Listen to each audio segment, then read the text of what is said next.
These are the Chat City interviews from 103.2 Preston FM. And you're with Chat City on this Monday morning, the 24th of February. And right now in the studio, it's lovely to welcome in regular visitors to Chat City. It's Veda West and Graeme Tobyn from Preston Herbal Clinic. So a very good morning to you both. Good morning. Hi, lovely to see you. And the microphones are all yours. Hi. My name's Veda West. I'm joined by my colleague Graeme Tobyn, and we're medical herbalists who run the Preston Herbal Clinic, which is based at the Remedy Centre for Health, Ashton, Preston. And today I'm going to talk to you about herbal support for cold and flu. The common cold is a viral infection of the upper respiratory tract. There are over 200 different viruses that cause a cold, the two most common being the rhinovirus and the coronavirus. These viruses attack the lining of the nose and throat, causing them to become inflamed. Mucus is then secreted from the tissues and causes the symptoms typically associated with a cold. So you have sneezing, nasal congestion, a runny nose, a sore throat, watery eyes, and possibly a cough.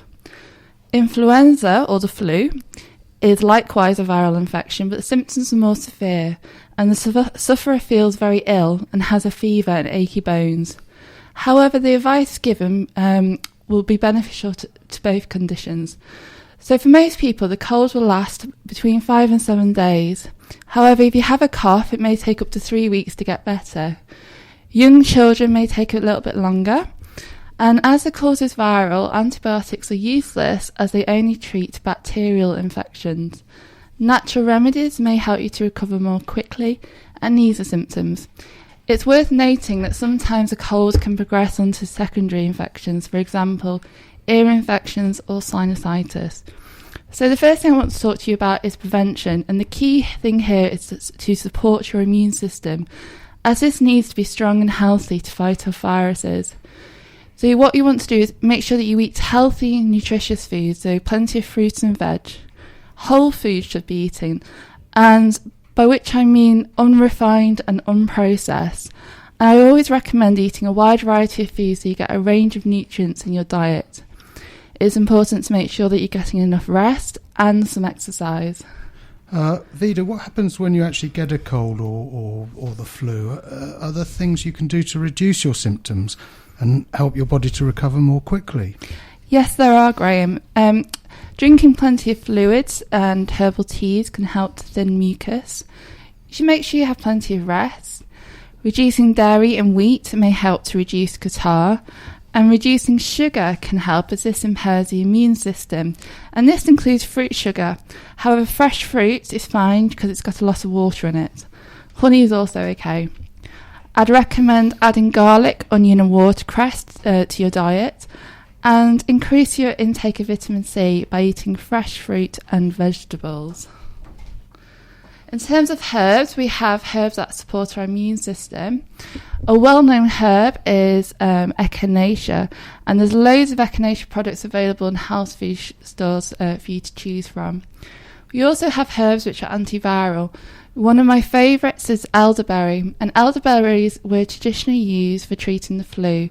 So a preparation which is lovely to use is elderberry syrup, and this is really easy to make yourself actually.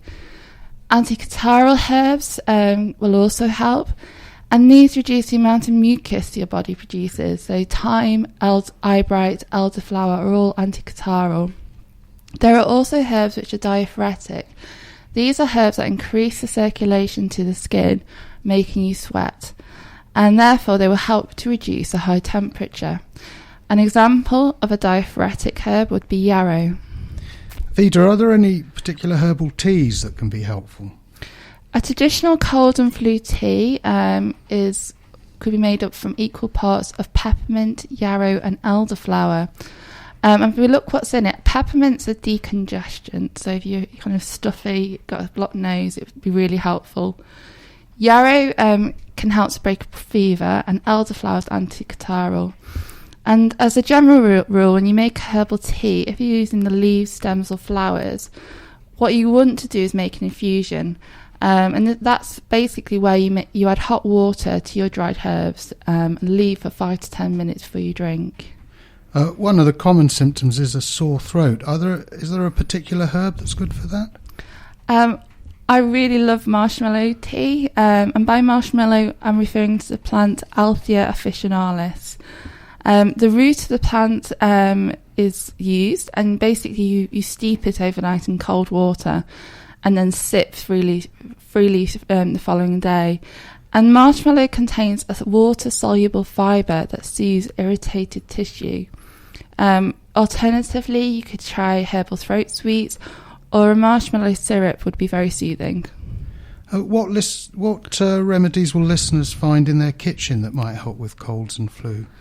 One many of you will know is to use salt as a gargle, and you just add a little to warm water, and this can help to ease the sore throat pain and promotes healing.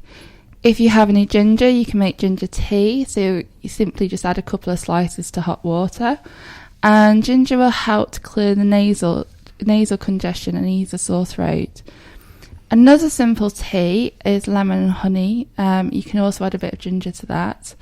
And if you have any horseradish in your fridge, that can be great if you've got sinusitis as well.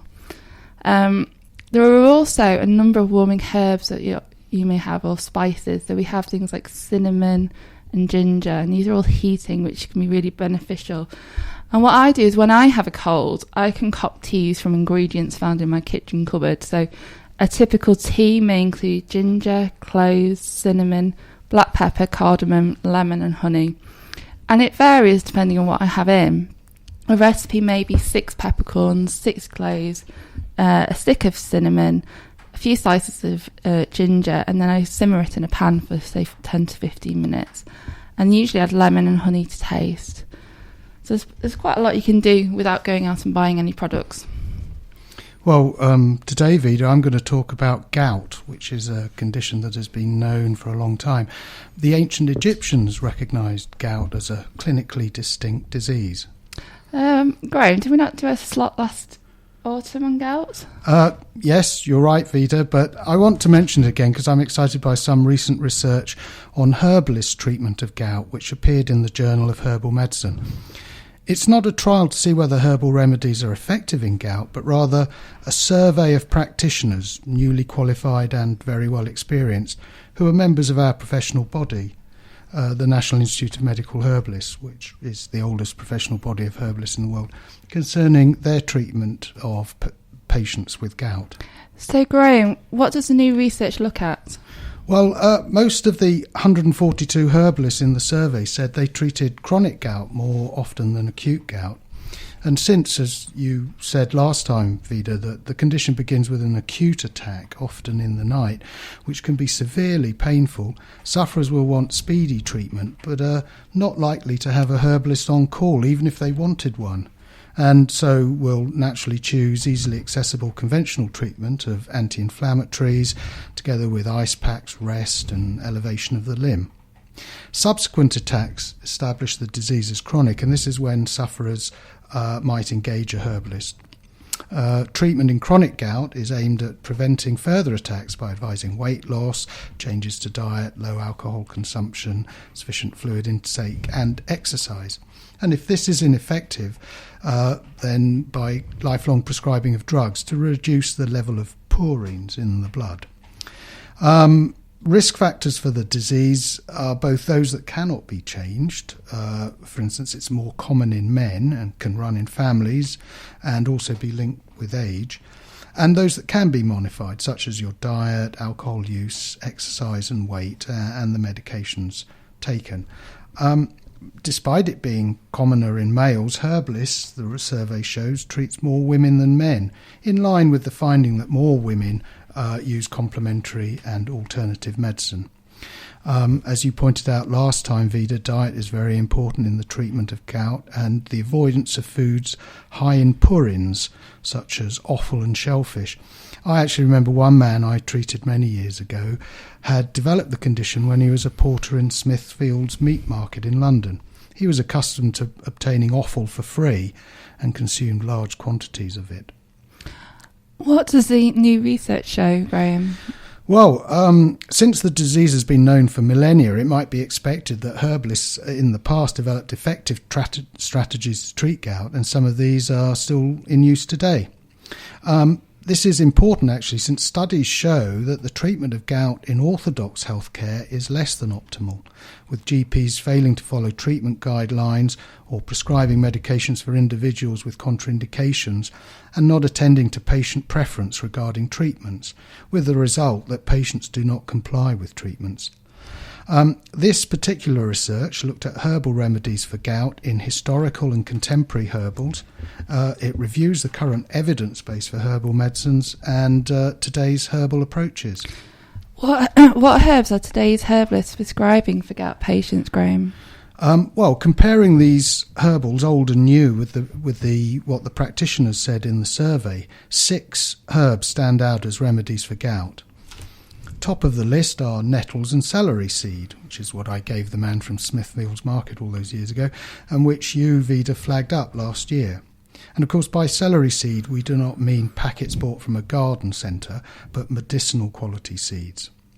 The other herbs that were commonly used in the survey are burdock, willow bark, birch leaves, and guaiac. Now, missing from this modern list is ground elder, which was formerly called goutweed, and also the autumn crocus or meadow saffron, which is from which the modern drug colchicine is derived, which is a prescription-only herbal medicine because of its power to heal and to harm if incorrectly prepared and prescribed, but which herbalists today hardly use. Although the herbalists surveyed reported that their treatments were definitely or very effective, with good responses to treatment within 2 months, the research cannot guarantee these findings, nor the single study into the effectiveness of a herbal formula they found in the scientific literature as free from bias. As usual with herbal medicine, more research needs to be funded, but those holding the purse strings will not make money out of evidence for celery and stinging nettles. Would you repeat what gout sufferers can do for themselves? Okay, so these are the remedies, but herbalists also give dietary advice, which is consistent with current orthodox recommendations, according to the survey. So less purine-containing foods, meat in general, alcohol and caffeine, and an encouragement to eat more fruit, veg, fluids, and undertake exercise. There is some evidence that herbalist recommendations to eat cherries and drink cherry juice helps gout, and don't forget the nettle tea. Well, can I thank you both once again? There you are, Veda West and Graeme Tobyn from Preston Herbal Clinic. So, as always, a pleasure to see you and look forward to your next visit to Chat City. Thanks for having us along, Hughie. Thank you. Bye. If you have any news or events you'd like to share with Hughie and our Chat City team, why not give us an email, chatcity@preston.fm.